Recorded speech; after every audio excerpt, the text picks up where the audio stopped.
I humiliated my cheating wife after collecting the evidence and kicked her out to the streets. I met a girl in college while working at a specific office supply store chain back in 2011. It started as an innocent crush between the two of us, then eventually evolved into a bit of fooling around both on and off work premises. I knew I liked her, and that she liked me, and the chemistry was through the roof between us. I also had my reservations because she was known as the easiest F in the whole job and had sexual encounters with 3 of my coworkers. She came on to me strong, and I knew she was easy and just wanted a chance with her. But then it developed into more. I had been fairly inexperienced sexually at the time, and she was opening up a whole new world to me and was honestly the first girl to ever be that sexually interested in me. I felt like a king because for the first time in life, I had a girl who didn't just have feelings for me. She wanted to jump my bones all the time and would often stroke my ego about how amazing I was in bed and the best lover she's ever had.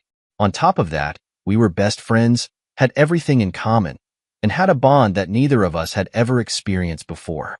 It was an incredible start. This went on for a while until I finally made things official with her. We continued to fool around inside and outside of work, and things were great until the newness started to slow down. At about the 6-month mark of our relationship, I noticed her sexual energy was kind of off. The dirty talk stopped, the enthusiasm subsided, and while her feelings for me were clearly getting stronger, we were saying I love you by then, the sexual chemistry died down a bit. I chalked it up to the fact that couples grow out of the honeymoon phase and start to settle into a sustainable routine. I was in decent shape at the time, treating her well and doing what would be considered necessary as the foundation of good sex and chemistry. We still had sex when we could, but it just wasn't as magical as it had once been due to her declining interest.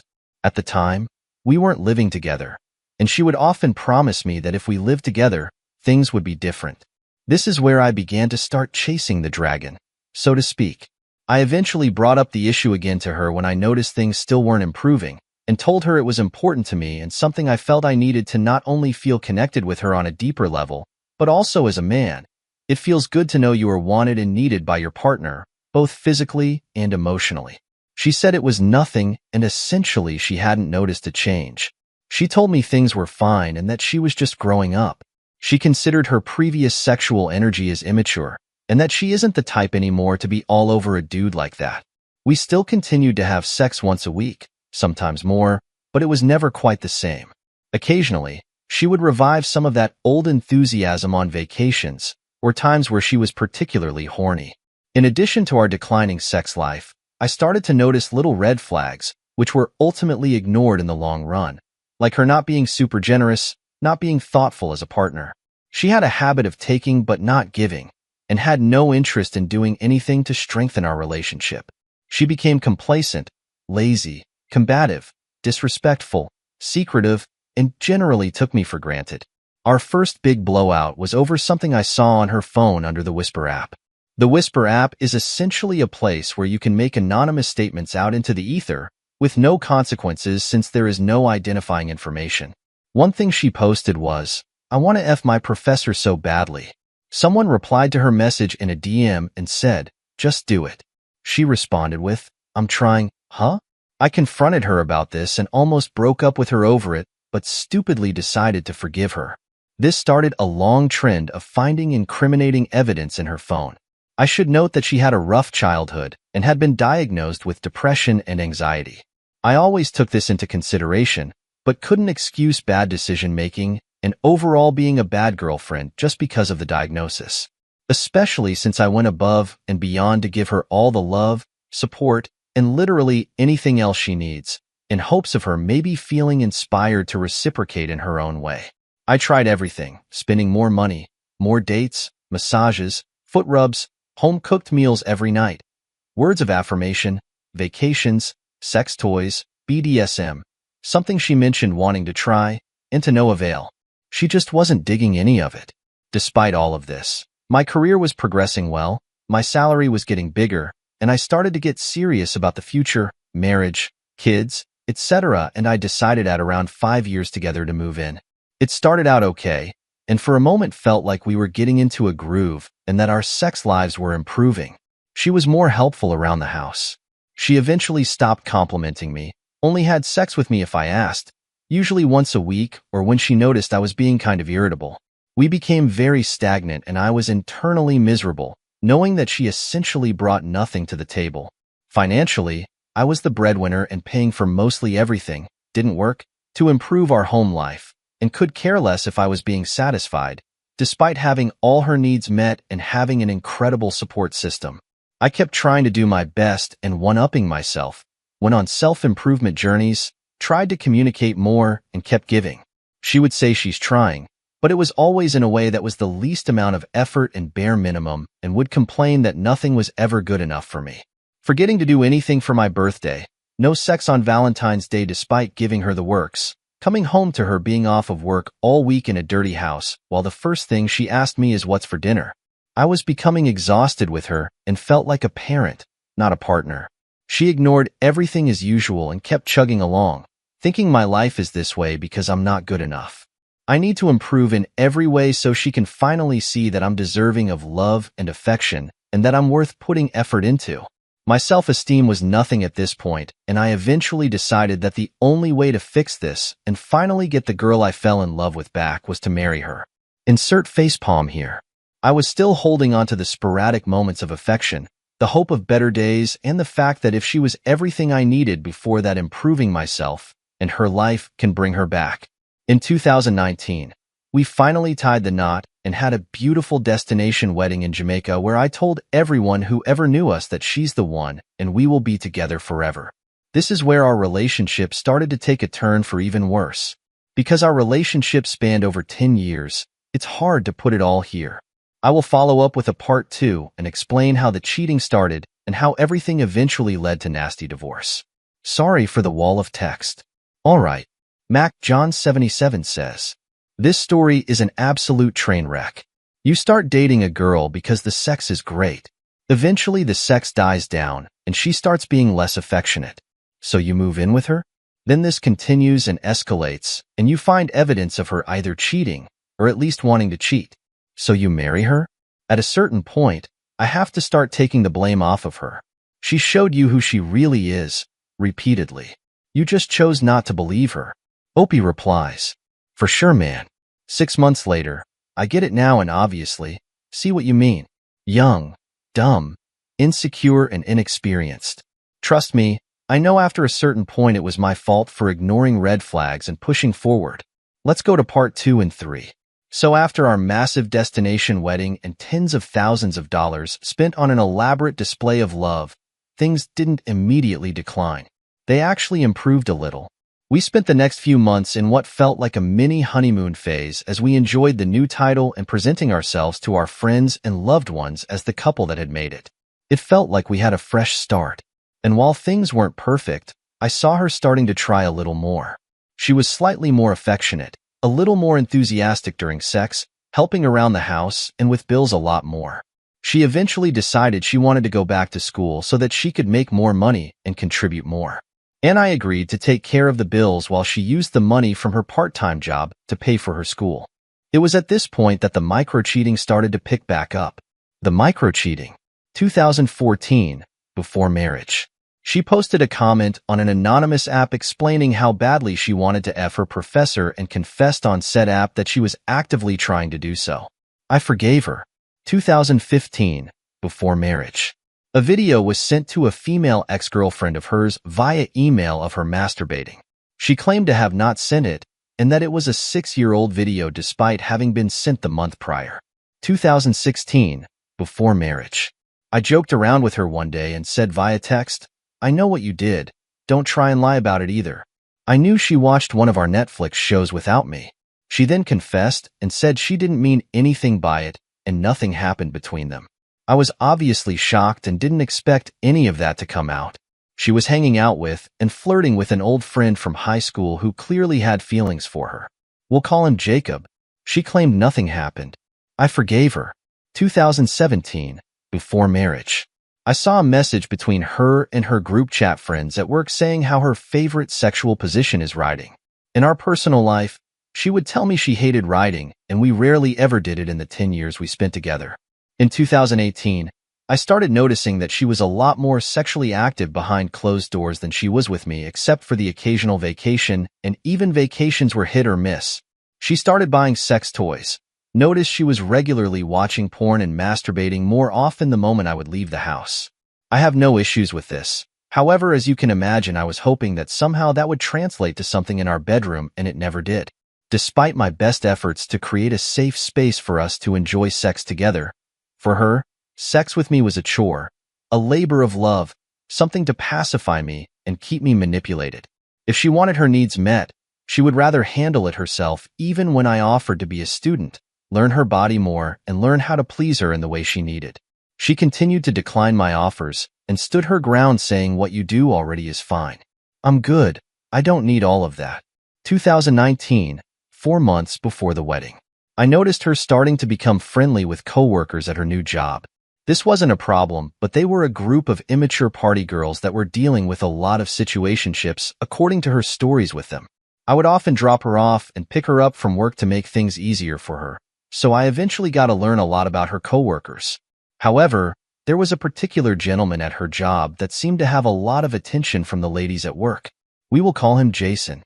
Jason was a good-looking guy, on the shorter side but very fit, muscles and all, and many ladies at the job were willing to be a side chick to him since he had a girlfriend.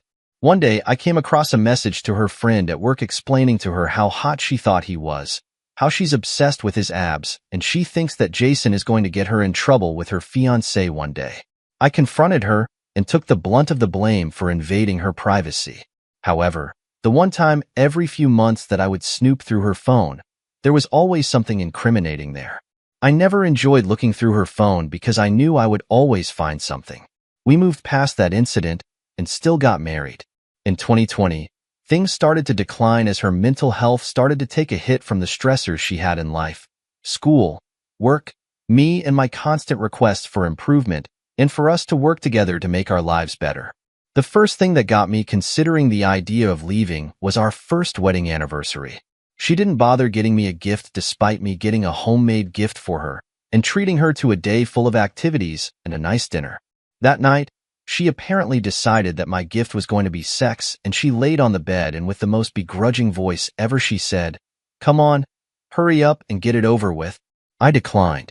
The next day when I confronted her about the lack of gift and her negative approach towards initiating sex, she got defensive and said, "I forgot.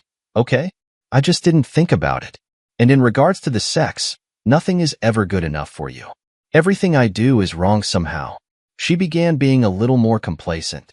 And while she was like a best friend to me, she lacked a lot of the characteristics that would make us feel like more than roommates. Friends with occasional benefits at best. We always got along when it came to things unrelated to our relationship, but I always felt like I was getting the bare minimum from her and constantly starving for love, affection, and sex. She used this to her advantage often and would attempt to use sex as an apology or get out of jail free card whenever I brought up an issue to her. Things chugged along, and we continued going through the motions. We were on vacations, activities, adventures, dinners, you name it.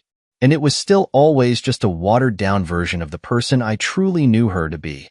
She was my best friend, but I started having trouble seeing a happy future with her. 2021, after marriage. I broke down one day after coming home randomly with my brother, catching her masturbating to a picture of Jason after we hadn't had sex in almost a month.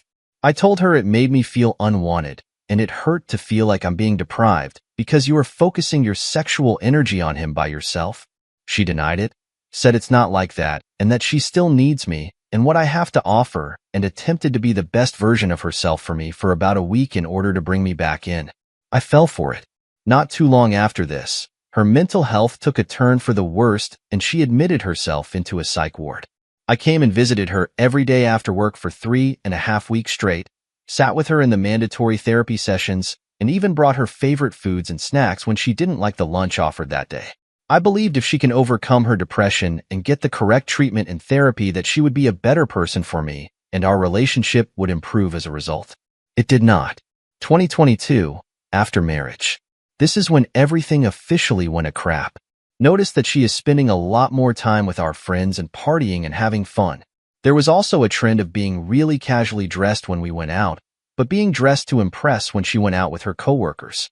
She also developed a new habit of posting overly sexual memes and text posts that were vague, but still clearly had nothing to do with me based on her current sex life. I would question her about it when she would reference things like she loves in the bedroom in these story posts, and I would ask, "Is that something you enjoy? I can do that for you if you like." And she would just kind of dismiss it, feeling as if I was trying to control what she does on her social media. Not too long after this, I'm cleaning under our bed and I find a massive dildo, and I mean massive. I told her it made me uncomfortable that you were using it based on her lack of sex life, and she claimed that she has never used it before.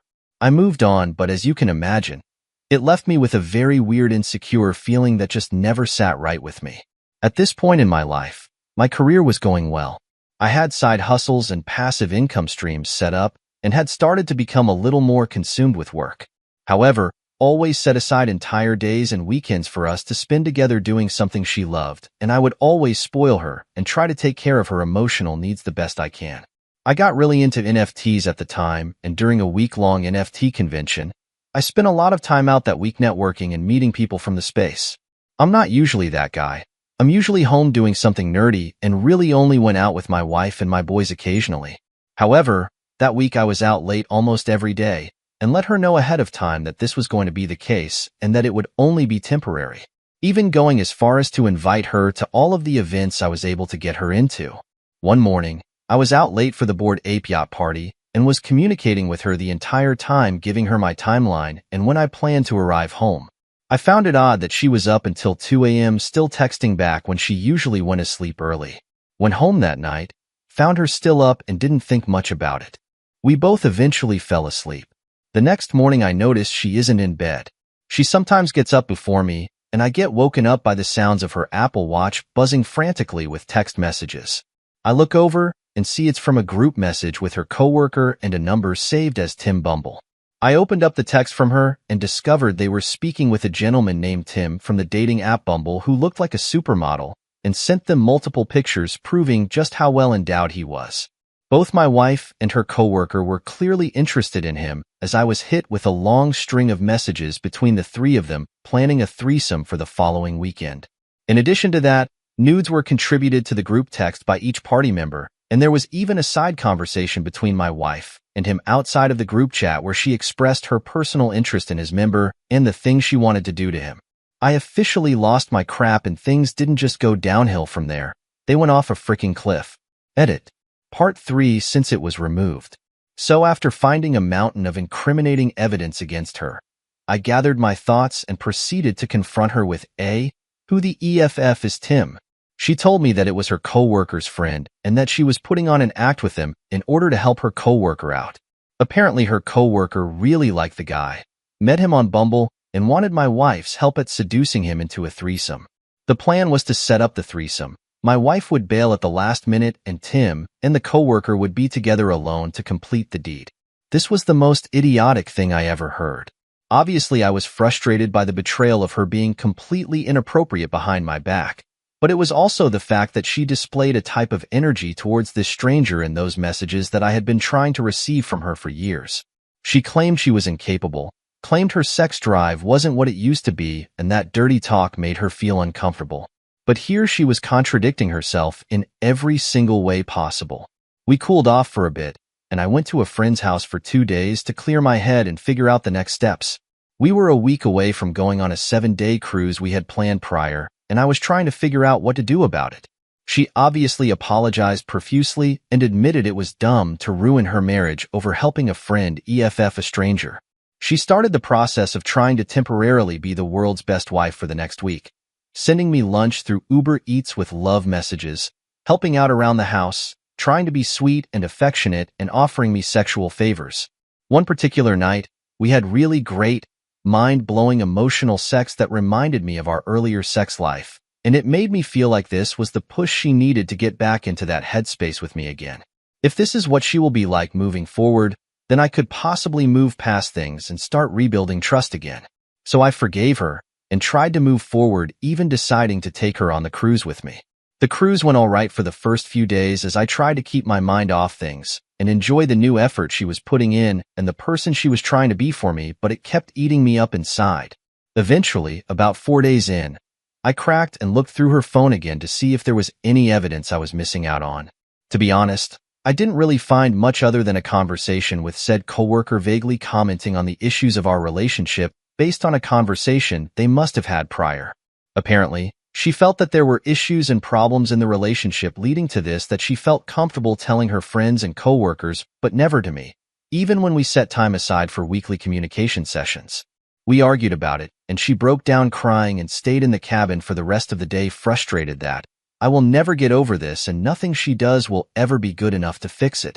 The rest of the cruise was quiet and awkward as we tried to make the best of the situation, but the vibe just wasn't the same. When we got back, we started to discuss couples therapy and ways for us to build back up the trust and spark in our relationship.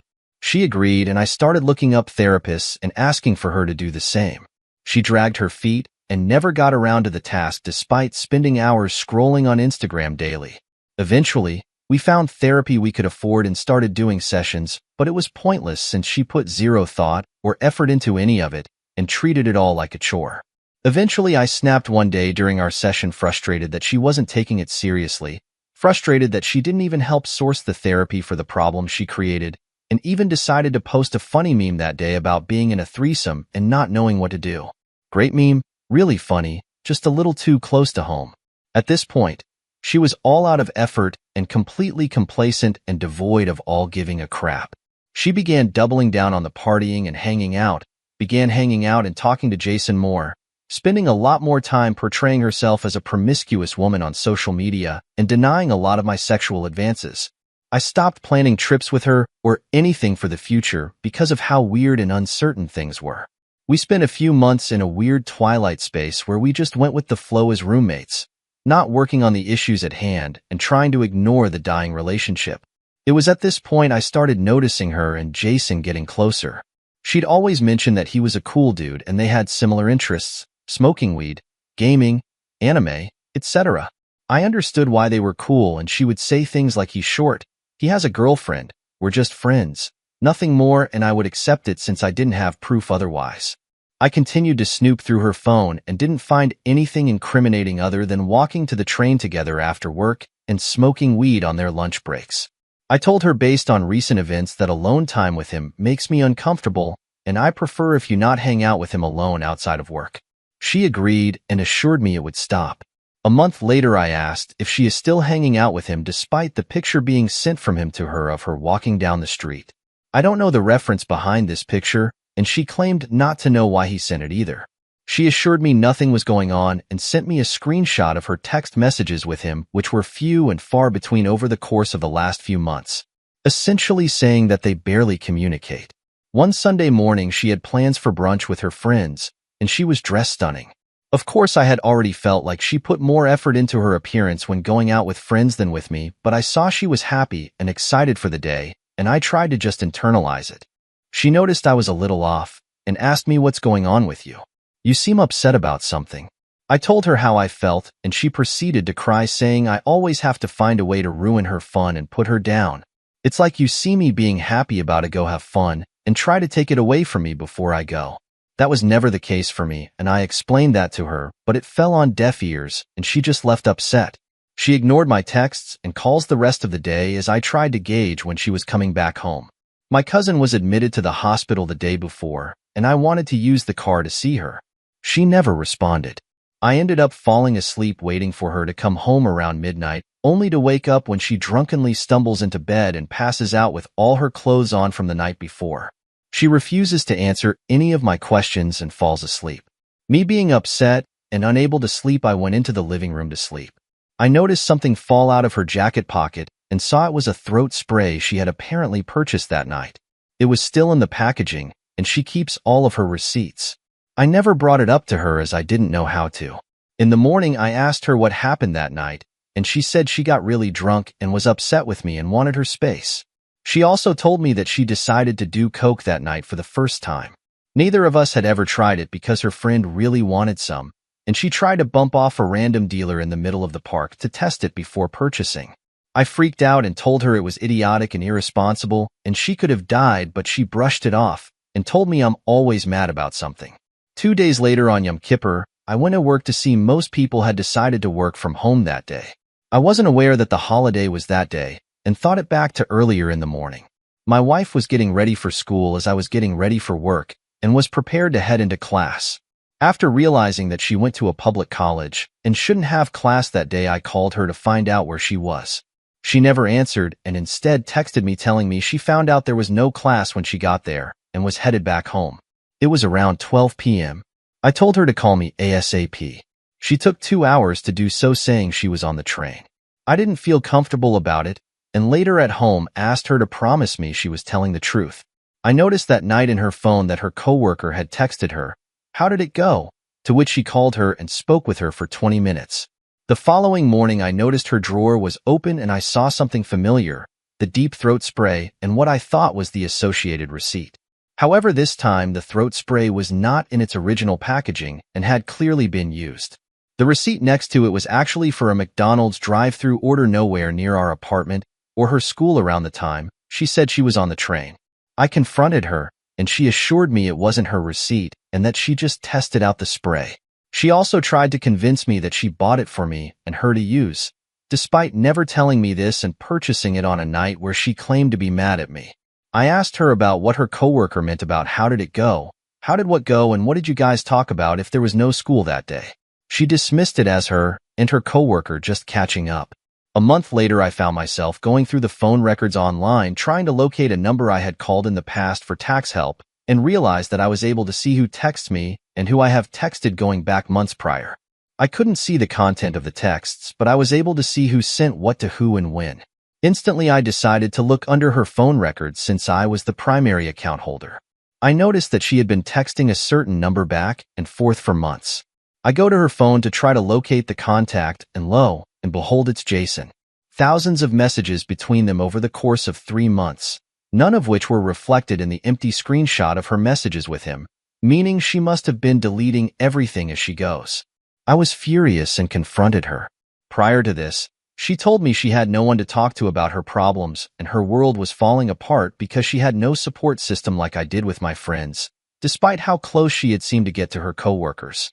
When I confronted her about Jason, she finally admitted that they had become close and he was like one of her closest friends and that they confided in each other about their individual relationships and that it was platonic otherwise.